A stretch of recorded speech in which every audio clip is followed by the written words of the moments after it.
जय माता दी। हिंदू कहानी संग्रह में आप सभी का स्वागत है। आइए जानते हैं दुर्गा अष्टमी के दिन महागौरी की पूजा, व्रत, कथा, मंत्र। नवरात्र के 8वें दिन देवी शक्ति के महागौरी स्वरूप की आराधना की जाती है। इनकी पूजा से सुख समृद्धि प्राप्त होती है। अष्टमी के दिन कई लोग व्रत रखते हैं तो कई कन्याओं को भोजन करा अपने नवरात्रि व्रत का पारण करते हैं। नवरात्र में अष्टमी तिथि का विशेष महत्व माना गया है क्योंकि इस दिन माँ महागौरी की पूजा से समस्त प्रकार के दुखों का नाश हो जाता है।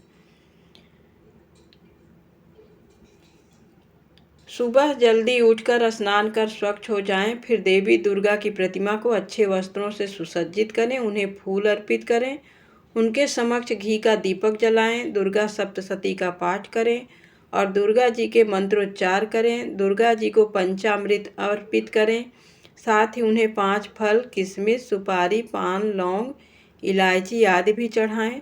प्रसाद स्वरूप माँ को मिष्ठान अर्पित करें। इस दिन नारियल का भोग लगाना भी शुभ माना जाता है। जिन लोगों को इस दिन व्रत का पारण करना है वे लोग कन्याओं का पूजन करें। घर में 9 कन्याओं को पूरी और हलवे के प्रसाद का भोग लगाएं और फिर उनका पैर छूकर आशीर्वाद लें। दुर्गा अष्टमी की आइए कथा जानते हैं। दुर्गा अष्टमी व्रत कथा के अनुसार देवी सती ने पार्वती रूप में भगवान शिव को पति रूप में प्राप्त करने के लिए कठोर तपस्या की थी। एक बार भगवान भोलेनाथ ने पार्वती जी को देखकर कुछ कह दिया, जिससे देवी का मन आहत हो गया और पार्वती जी तपस्या में लीन हो गईं।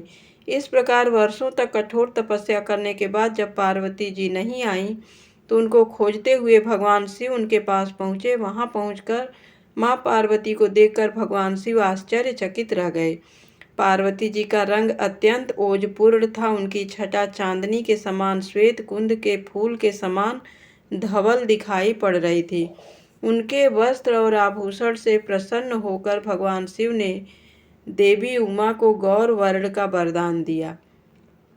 दूसरी कथा के अनुसार भगवान शिव को पति के रूप में पाने के लिए देवी ने कठोर तपस्या की थी, जिससे उनका शरीर काला पड़ गया।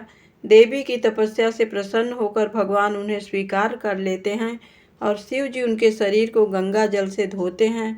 तब देवी अत्यंत गौर वर्ण की हो जाती हैं और तभी से इनका नाम गौरी पड़ा था।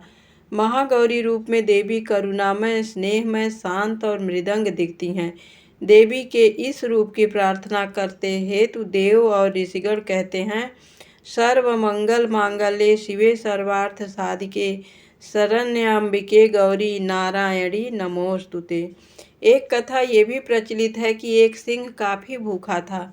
जब वो भोजन की तलाश में वहाँ पहुँचा जहाँ देवी उमा तपस्या कर रही थी।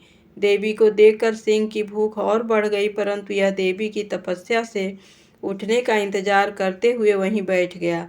इस इंतजार में वह काफ़ी कमज़ोर हो गया।